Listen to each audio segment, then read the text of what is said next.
Je vous dirais qu'une autre chose qui a retenu mon attention cet été, moi qui avait après la pandémie, il y avait beaucoup de travail qui se faisait en ligne, donc je venais moins souvent au centre-ville, j'allais dans des studios de télé, mais là cet été je suis venu au centre-ville et de marcher sur Berry, sur Saint-Hubert, de passer devant Émilie-Gamelin, sur Sainte-Catherine, ça fait réaliser à quel point il y a de l'itinérance, à quel point il y a de la maladie mentale, des dépendances aux drogues de façon marquée, de façon exponentielle si on se fie aux dernières années.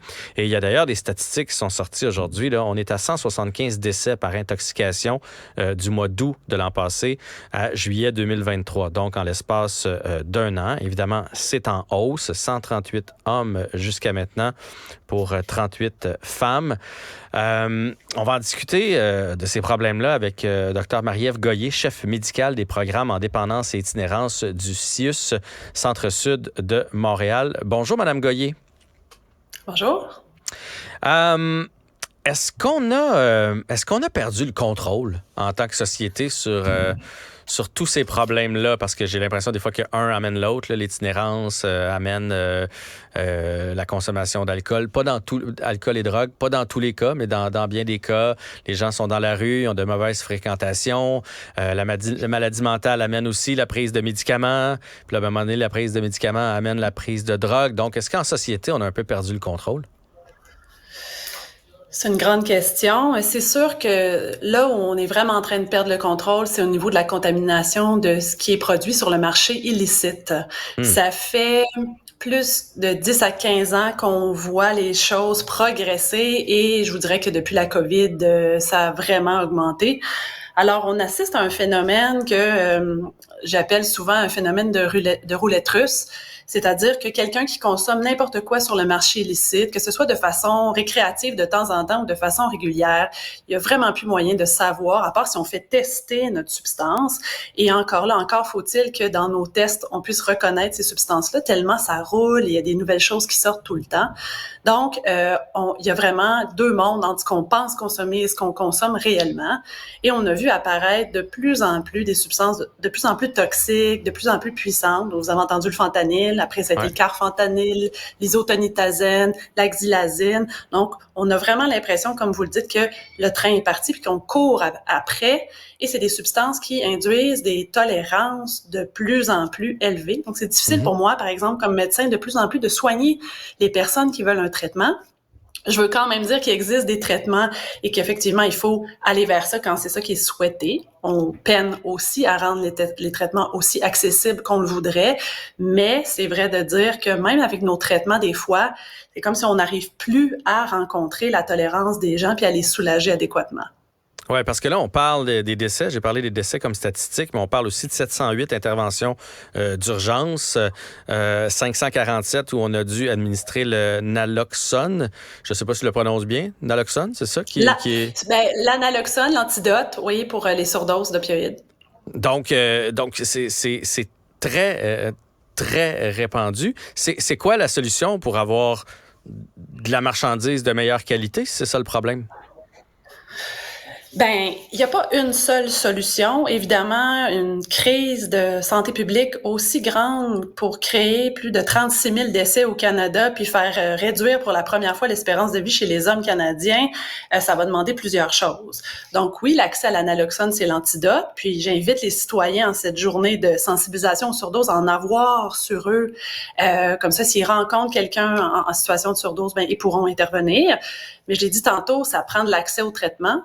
Ça prend aussi de plus en plus d'accès à des services de consommation supervisés où on peut consommer en toute sécurité sous la supervision d'une infirmière, des services de détection de drogue. Mais vous posez une bonne question. Probablement qu'on est rendu tellement loin dans l'épidémie où on est rendu à regarder nos politiques publiques comme société. Rendre une drogue illégale, c'est criminaliser des gens, les mettre en danger, faire en sorte que les gens vont consommer et donc décéder seuls. Et c'est ouvrir le marché au marché noir, au marché illicite, à plein de sortes de produits sur lesquels on n'a plus du tout de contrôle. Fait qu'il est temps qu'on pense à des choses comme, par exemple, la décriminalisation ou des options de légalisation pour savoir ce que les gens exactement ont entre les mains. Et ça, vous pensez que ça réglerait le problème? Parce que ça faisait partie de mes questions. Même les centres supervisés, là, où on peut aller consommer. Je me dis, la personne qui va là, ou a déjà une dépendance, ça ne veut pas dire qu'elle va toujours aller là-bas. Donc, tu crées la dépendance, une journée, tu es trop loin de ton centre, ben là, t'en prends dans la rue, et tu sais, en faisant ça, on les supervise, mais on leur crée quand même une dépendance. On les soigne pas, on les aide pas. Ben, c'est-à-dire qu'il y a, encore une fois, il n'y a pas une seule modalité qui règle un problème. À partir du moment où il va y avoir de la consommation, de toute façon, on est bien mieux de l'encadrer, de la superviser et peut-être même de s'assurer que la substance consommée ne sera pas toxique et qu'on sait ce qu'il y a dedans. Après, vous nommez la question de comment est-ce qu'on prévient ou comment est-ce qu'on peut faire en sorte que les gens ne se rendent pas jusque-là. Et là, oui, effectivement, comme société, ben peut-être qu'on peut se poser la question, qu'est-ce qu'on fait de nos populations les plus vulnérables? À l'heure actuelle, c'est comme si on avait un système inversé de santé où ce sont les gens qui ont un numéro de téléphone, un code postal un peu dégourdi avec Internet qui sont capables de faire les 12 travaux d'Astérix que ça prend pour aller chercher de l'aide. Puis on le sait tous que c'est pas simple. Donc imaginez si vous êtes dans la rue, pas d'Internet, pas de téléphone, comment c'est compliqué. Donc oui, il existe des solutions, mais il va falloir qu'on puisse investir, avoir des médecins, des infirmières, des équipes multidisciplinaires en plus grand nombre pour s'occuper de ces personnes-là qui ont grandement besoin de soutien. Vous disiez, parce que d'ailleurs, il y a plusieurs décès qui sont arrivés à domicile, donc c'est pas, tu sais, tantôt je disais dans les parcs, dans la rue, mais il y en a plusieurs aussi qui sont arrivés à domicile. Puis là, vous disiez l'analoxone, on devrait avoir ça sur nous. Où est-ce qu'on peut se procurer ça si on est conscient que dans notre entourage, il y a une personne qui consomme puis qu'on voudrait en avoir? On trouve ça où? Oui, l'analoxone, c'est l'antidote pour les surdoses aux opioïdes. C'est vraiment un peu comme le principe de l'épipène pour quelqu'un qui a une allergie. On peut aller chercher ça gratuitement en pharmacie puis dans plusieurs organismes communautaires.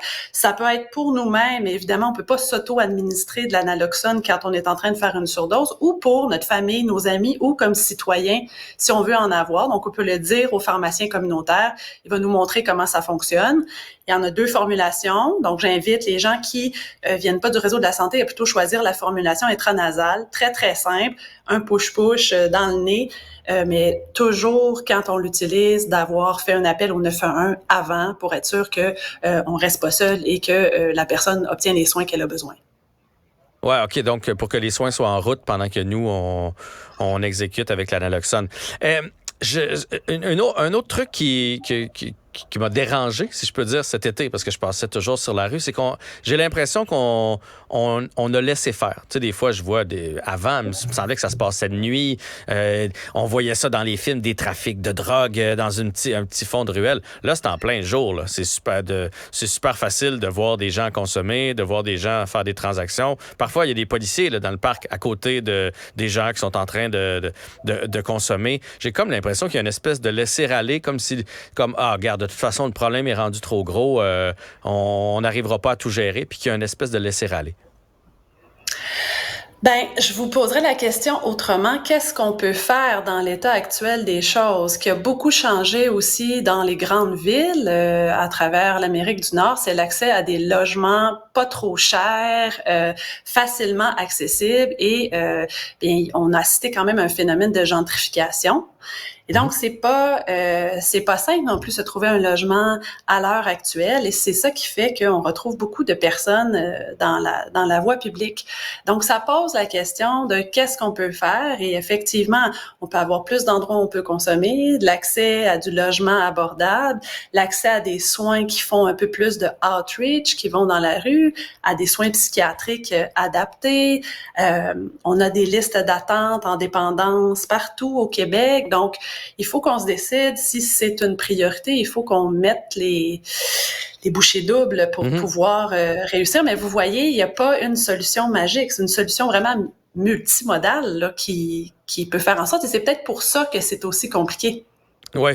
Et c'est de plus en plus à travers le Québec aussi. Tu sais, avant, on avait l'impression que c'était concentré à Montréal. Maintenant, on a entendu cet été en Abitibi, en Estrie, en Mauricie, dans la grande région de Québec. Donc, de l'itinérance, il y en a maintenant partout. Est-ce que, parce que là, vous m'avez parlé comme premier point, qu'est-ce qu'on peut faire? Vous m'avez parlé du logement.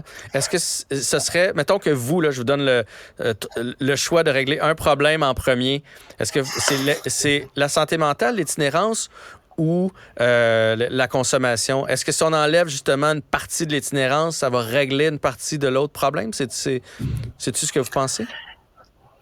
Là, vous me donnez une grosse baguette magique. Là, c'est un choix difficile, mais je pense que le dénominateur commun de tout ça, c'est deux choses. Un, c'est la pauvreté ou les inégalités sociales. Et le deuxième, c'est la stigmatisation. Donc, j'ai besoin de deux baguettes magiques, une pour régler la pauvreté, puis l'autre pour faire en sorte qu'on arrête de tomber dans le piège de la division. Tantôt, vous avez nommé un super bon exemple de dire « Ah, les jeunes, on est sévère avec eux, on a le jugement facile. » Imaginez quand vous êtes une personne dans la rue toxicomane. Tant que ces personnes-là vont être vues comme une autre classe de citoyens, tant que vous et moi, on reconnaîtra pas que ce sont nos frères, nos amis, nos collègues, ça va toujours rester des citoyens dont on s'occupe moins et on fournit pas les services adaptés. Je rappelle qu'on est à 36 000 décès au Canada. Imaginez le jour où on est à 36 000 décès de rougeole, de COVID, de SRAS. Ça va faire longtemps qu'on va avoir déployé de grands services et de grands efforts. Donc, il faut reconnaître qu'on n'est pas tous égaux devant la santé et devant la société. Et c'est là où le bas blesse. Et c'est là où j'invite les gens à pas tomber dans ce piège-là. Je comprends que c'est difficile quand ça arrive dans notre cours, quand ça arrive dans notre milieu, mais à la base de ça, il y a des gens qui sont souffrants et qui ont besoin de soutien. Ah, je suis d'accord avec vous. Tout l'été, je me disais, il faut que je fasse un micro là-dessus. Il faut que je fasse une intervention là-dessus, mais on dirait qu'on ne sait pas par quel bout de prendre ça. Puis souvent, là, je regardais les gens, puis là, je me disais, ça pourrait être mon frère, ça pourrait être ma sœur, ça pourrait être mon enfant qui se retrouve là. Je veux dire, tous ces gens-là ont été dans une pouponnière un jour. Là. Ils sont pas nés comme ça. Fait que, mais après ça, par où je le prends? Je ne vais pas débarquer dans le parc puis aller leur faire la morale ou leur enlever ce qu'ils sont en train de consommer. Fait que c'est difficile, je trouve, par individu. Puis c'est pour ça qu'en société, il va falloir y arriver. C'est ce qu'il faut retenir aujourd'hui. Oui, je pense qu'il va falloir le faire ensemble, puis il va falloir regarder plusieurs choses en même temps, incluant justement nos politiques publiques et de la façon dont on organise les choses, le logement, la pauvreté, l'éducation et le stigma. Docteur Marie-Ève Goyer, chef médical des programmes en dépendance et itinérance du CIUS du Centre-Sud de Montréal. Merci pour l'entrevue. Je vous rappelle donc que le 31 août 2023, c'est la Journée internationale de sensibilisation aux surdoses et que comme c'est en hausse, cette journée-là, bien sa raison d'être. Merci et à bientôt. Merci à vous.